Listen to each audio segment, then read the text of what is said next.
grupo de 7 senderistas de Kazajistán en la antigua Unión Soviética, jóvenes estudiantes con toda una vida por delante, acudieron a las montañas de Jamardavan en Siberia, sin saber que ese viaje sería el último para 6 de ellos, quedando solo una sobreviviente, que describió lo sucedido, y aún así no sabemos qué ocurrió.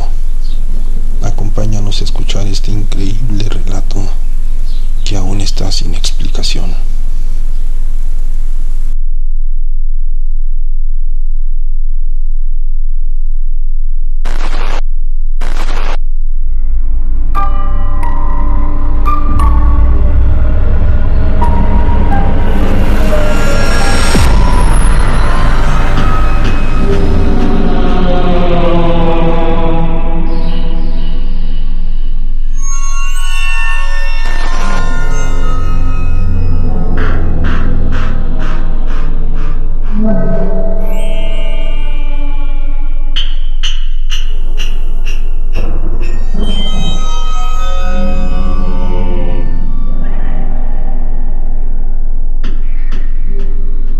La Unión Soviética era un país lleno de misterios.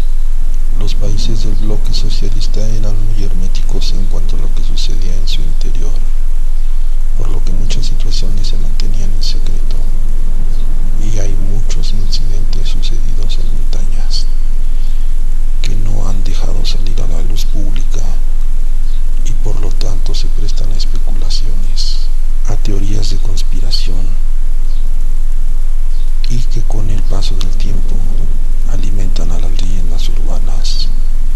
En nuestros 2 primeros episodios hemos hablado del incidente del paso Diatlov, y en el 4º episodio veremos una de las teorías que a mi manera de ver puede ser la que mejor explique este misterio. Y en este 3er episodio de Relatos para no dormir veremos el caso de otro grupo de alpinistas de la Unión Soviética que también tuvieron un deceso trágico y del que no existe una explicación satisfactoria, aún a pesar de que en este caso hay un sobreviviente que relata lo ocurrido. En esta ocasión hablaremos del incidente de Jamardavan. Las montañas de Jamardavan se encuentran en Siberia, cerca del lago Baikal. Para este suceso tenemos que remontarnos hasta el año 1993, en agosto. En este incidente participaron 7 senderistas de Kazajistán. Era una expedición de nivel intermedio y formaban parte de la competición de turismo y deporte nacional. La montaña más alta de Jamardavan es de apenas 2.300 metros de altura, y el incidente ocurrió en la montaña Tritrans, a 2.203 metros sobre el nivel del mar, en verano. ¿Quiénes eran los integrantes del grupo Korovina? Alexander Krisin, de 23 años. Él pertenecía al club de montaña de Korovina desde los 12 años. Denis Ishvashkin, de 17 años. Él no estaba en el grupo inicial, pero debido a que otro integrante del grupo fue castigado por sus padres y no se le permitió ir, Denis se integró al grupo.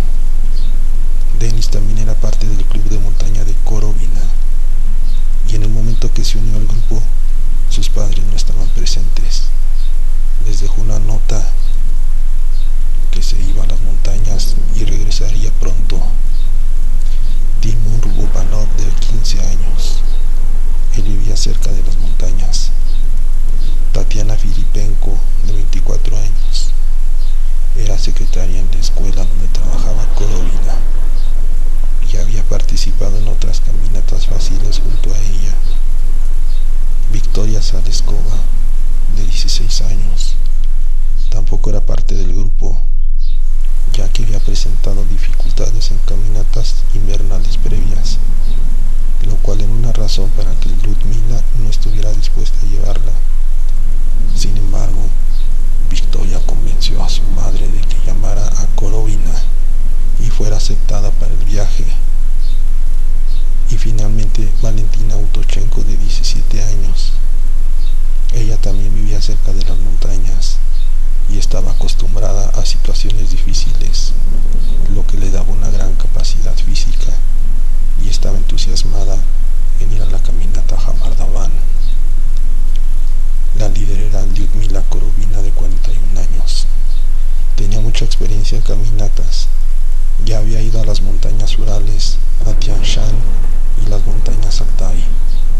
preparación para el viaje se realizó con 6 meses de anticipación. Se revisó, preparó y planeó cada detalle del viaje. Los muchachos estaban preparados físicamente. Sin embargo, a los padres les preocupaba que siempre que iban a una caminata con Corovina, regresaban extremadamente cansados. Y los adultos creían que Corovina los llevaba a extremos, donde los desgastaba demasiado, o que su alimentación durante la expedición no era la adecuada. Sin embargo, Corovina era una experta. Como ya dijimos, había previamente acudido a expediciones a las grandes montañas y no era la primera vez que iría a Jamardabán.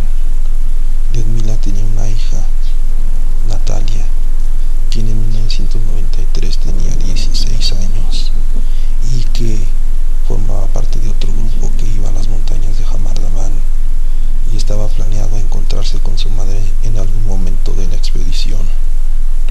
La caminata iba a empezar en Murino y esperaban terminar en Sliodanka. Era una ruta de 70 a 80 kilómetros. De Murino se dirigirían a Nanotiaskia. De ahí descenderían al río Shesnai y después llegarían a Smediankia. Ese año las condiciones climáticas eran muy lluviosas. La ruta era de un nivel medio, no para principiantes. Y además de la altura de la montaña, la dificultad de la ruta se mide también por la dificultad para su ascenso. Y en este caso, las montañas de Jamardabán presentaban detalles que la volvían todo un reto. Como ya se había dicho, las montañas no son altas y a esa altitud el cuerpo se adapta rápidamente a la concentración de oxígeno y es difícil que se presente el mal de montaña. El mal de montaña se presenta a partir de los 2.500 metros sobre el nivel del mar. El mal de altura o de montaña se produce por la disminución del aporte de oxígeno a nuestros tejidos, debido a que a mayor altura hay una menor presión atmosférica, lo que hace que disminuya la concentración de oxígeno en el aire que respiramos. Los síntomas iniciales son cefalea frontal, vómitos y cansancio. Estas montañas están por debajo del umbral donde aparece el mal de montaña, por lo que no deberían de haber sido preocupación por esta situación. Sin embargo, las poblaciones locales creen que en las montañas viven espíritus que suelen requerir de su aceptación para subir o estar en las montañas. Algunos turistas que han ido a las montañas de Jamardabán han reportado sensaciones extrañas como miedo, ansiedad, desesperanza, apatía, y algunos han escuchado ruidos que parecen provenir de ningún lado. El viaje lo iniciaron el 2 de agosto y las condiciones climáticas eran adversas, con lluvias, nieve y vientos fuertes, los cuales eran algo que el grupo no esperaba y por lo tanto no estaban preparados para enfrentarlo. Y por si fuera poco, el grupo se tuvo que enfrentar a una niebla constante que se presentó en estos momentos y que otro de los grupos que se encontraban en las montañas por esos días describió como pegajosa. La niebla pegajosa es algo que no se puede describir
fue que todos los integrantes de su grupo murieron en el quinto día del viaje.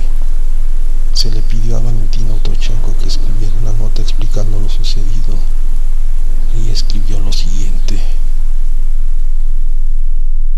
El 4 de agosto llegamos al Paso Krutoy. Descendimos y caminamos a través de una zona sin árboles. Preparamos la comida en una estufa de campo. A las 4 p.m., nos movimos hacia la montaña Tritrans, pero estaba muy frío y lluvioso, así que nos quedamos en la zona sin árboles y levantamos 2 tiendas ahí. A las 4 a.m., las correas se rompieron, así que las cambiamos. A las 6 a.m., uno de los postes de la tienda se rompió. Las bolsas de dormir se mojaron. El 5 de agosto a las 10 a.m., Chris vino y dijo que estaban empapados y congelados. Estaba nevando y no se veía ningún punto de orientación. Juntamos las cosas, y empezamos a caminar. A los 10 metros Chris se cayó. Los demás trataron de ayudarlo, pero se siguió cayendo. Korovina se quedó con él, y les dijo a los otros que siguieran descendiendo, y nos detuvo casi inmediatamente. Pidió que alguien se regresara con ella. Tania sacó una tienda, y los demás se metieron dentro. Mientras tanto yo fui con Korovina. Los ojos de Krisin eran indiferentes y estaban abiertos. Korovina le tomó el pulso y dijo que su corazón se había detenido. Me pidió que ayudara a bajar a Vika, así que fui con ella pero me mordió. La llevé con los demás. Y Tatiana empezó a golpear su cabeza contra las piedras. Denis se escondió detrás de ellos, y se metió a su bolsa de dormir. Yo me arrastré hacia donde estaba Korovina, pero ya no estaba respirando. Después intenté levantar a Timur. Fue cuando me di cuenta que nadie se movía. Me dirigí abajo, hacia donde hay árboles y me vestí, me metí a la bolsa de dormir, y me protegí con una tienda de acampar. A la mañana siguiente subí y vi a Timur, Tania, Vika y Denis. Encima estaban Sasha y Korovina. Ninguno de ellos se volvió a levantar. Ella también describió cómo sobrevivió sola durante 3 días y cómo después la rescataron. Al día siguiente del suceso, subió a ver a sus compañeros y les cerró los ojos. Después de ahí, dice que se encontró una torre de electricidad y la siguió, la que la llevó a un pueblo abandonado, y después al lecho del río, donde ya no tenía fuerzas para seguir. Más tarde la vieron unos senderistas ucranianos, quienes la rescataron y la llevaron a la ciudad de Sludianka. Y en este momento es cuando inicia la búsqueda de los demás compañeros de Valentina. Los encontraron vestidos muy ligero y 3 de ellos sin zapatos. Después de un mes de encontrarse en la intemperie, los restos de los senderistas estaban muy desfigurados por los depredadores y fue muy difícil identificarlos. Fueron llevados a Ulan-Ude, la capital de Buriatia, y ahí se les practicó la necropsia. La causa de muerte de los senderistas se determinó como hipotermia, es la versión oficial. Pero, ¿cómo puede ser la causa de hipotermia? Sobre todo cuando se tiene la versión de Valentina y todo el grupo se vuelve loco. Si bien las circunstancias climáticas de ese año en particular eran lluviosas y frías y pudieron haber contribuido a causar hipotermia, sobre todo después de días de estar expuestos a la lluvia y frío, y sobre todo no llevar ropa adecuada.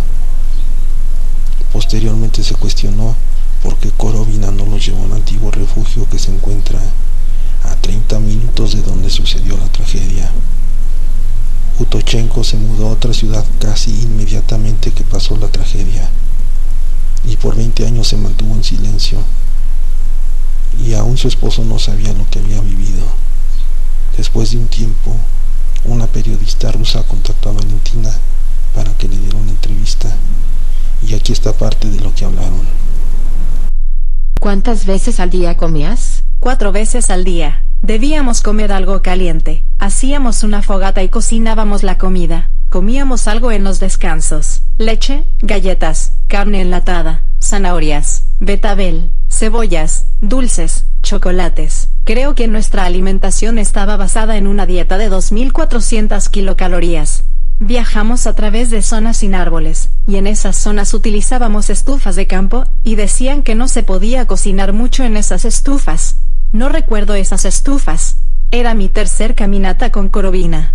Al principio caminamos por el área de Petropavlovsk, después fuimos al Tian Shan. Ludmila Ivanova era la maestra de artes, y yo estaba estudiando para volverme maestra de artes y artesanías, y una instructora de senderismo escolar, y por eso terminé en el club de Korovina. Algunos intentan culpar a Korovina por la muerte del grupo. Pero no, de ninguna manera, esto ocurrió en la madrugada. Estábamos dormidos, y hacía mucho frío. Korovina nos despertó, nos dijo que tomáramos nuestras cosas y bajáramos a la cañada, pero ya era demasiado tarde. El viento era muy fuerte, tanto que nos tuvimos que arrastrar en vez de caminar, y de repente Sasha se cayó y empezó a espumar por la boca. Korovina se sentó a su lado, lo abrazó y fue todo. Ya nunca se volvió a levantar. El grupo se volvió loco, no sé cuánto tiempo duró todo, era como una película de terror, todos cayéndose, sangrando, y espumando por la boca. ¿Cómo escapaste? Denis Chvashkin me salvó, me dijo ve hacia abajo, yo iré después, pero no lo logró. Yo me metí a la bolsa de dormir, y me dormí, no tanto como dormir, sino más bien estar inconsciente. Desperté en la mañana y subí nuevamente, esperando que alguien estuviera vivo. No, yo los vi morir a todos. Subí para tomar un mapa y una brújula, le cerré los ojos a todos. No sé cómo llegué al río Chesnaya. Recuerdo haber visto líneas de electricidad y haberlas seguido. Parecía que yo no me había vuelto loca, y que alguien me estaba guiando todo este tiempo. ¿Quién era? Había rumores de que eran las fuerzas de inteligencia. Era mi ángel de la guardia. Me salvé con la ayuda de Dios. ¿Cuántos días caminaste? Ellos murieron el 5 de agosto, y en la noche del 9 de agosto me recogieron los senderistas de Ucrania. Así que fueron 4 días. Recuerdo estar cerca del río y ver unos catamaranes navegando. El turista Kvitnisky me dijo que tú te habías lavado a ti misma y a tu ropa en el río. No sé, no recuerdo. Tal vez estaba actuando extraño. Yo recuerdo haberme lavado más tarde, cuando ya íbamos de regreso. Recuerdo que ellos estaban muy sorprendidos de haberme encontrado muy adentro de la taiga. Encallaron y me hicieron muchas preguntas. Yo estaba histérica, y me dieron medicamentos para calmarme, y después recuerdo hacerles pan, con harina, sal y agua. ¿De qué crees que hayan muerto? De edema pulmonar. Los síntomas encajan: espumar y sangrar por la boca y volverse locos. ¿Qué pasó cuando regresaste a casa? Los senderistas me llevaron a Petropavlovsk. No les dije nada a mis padres, pero ellos me veían como estaba de malhumorada, y después alguien los felicitó en mi cumpleaños, y fue cuando me preguntaron si tenía algo que decirles. En ese momento ya no pude permanecer callada, y les dije todo. Después de eso mi cuerpo se rindió, y tuve que estar 1 o 2 meses en un hospital. No podía comer, no tenía apetito, pero finalmente me recuperé. Después de la entrevista, Valentina participó junto a la hija de Korovina y a uno de los rescatistas en uno de los programas más populares de Rusia. Se discutieron varias teorías de lo que sucedió en Hamardavan, y fue durante el programa que se descubrió que a la hija de Korovina se le pagó mucho dinero, que después de la tragedia se le citó en unas oficinas, se le pidió que no hiciera muchas preguntas y que no investigara la muerte del grupo de Korovina. Le ofrecieron mucho dinero y ella lo aceptó. Natalia dice que ni siquiera se le permitió ver el cuerpo de su madre. No se le permitió estar presente al momento de la identificación del cuerpo, y que todos los miembros del grupo fueron enterrados en ataúdes cerrados. Al principio Natalia pensó que esto era así,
los senderistas exigían mucho físicamente y estaban faltos de oxígeno. En tales condiciones la muerte puede presentarse rápidamente. Ha habido casos en los que bajo circunstancias similares la muerte por hipotermia ocurre en menos de 2 horas. La autopsia revela signos de hipotermia como la falta de nutrientes en los músculos, que es la razón por la que se dio ese diagnóstico. Además, los expertos encontraron edema pulmonar y cambios en el corazón, hígado y pulmones, que son signos de disproteinosis, que es un signo de inanición. Pero, ¿por qué estarían en inanición si comían 4 veces al día y traían alimentos para comer 2.400 kilocalorías por día? Los rescatistas encontraron comida en sus mochilas, así que, ¿por qué no la comieron? Aquí es donde, en base a la versión oficial, se culpa a Korovina, ya que les imponía retos imposibles, llevándolos al cansancio y a la inanición. Pero aún después de la tragedia, los padres de los pupilos de Korovina confiaban en ella. Ninguno se atrevió a culparla de la muerte del grupo. Otro es que hayan interferido en alguna prueba secreta por parte del gobierno soviético. Y hay que recordar que a Natalia, la hija de Korovina, se le dio mucho dinero por su silencio, que Valentina no dijo absolutamente nada durante 20 años. Algunos han comentado que la niebla pegajosa es un fenómeno que ocurre en las montañas y que provoca dificultad para respirar, ansiedad y pánico. Hay quienes dicen que la muerte pudo ser causada por gases naturales tóxicos. Y por último, sabemos que el grupo de Korovina iba recogiendo una planta llamada rodiola. ¿Pero para qué es esta planta? Esta planta es conocida por sus propiedades milagrosas, ya que mejora la condición física, la resistencia al estrés y la fatiga.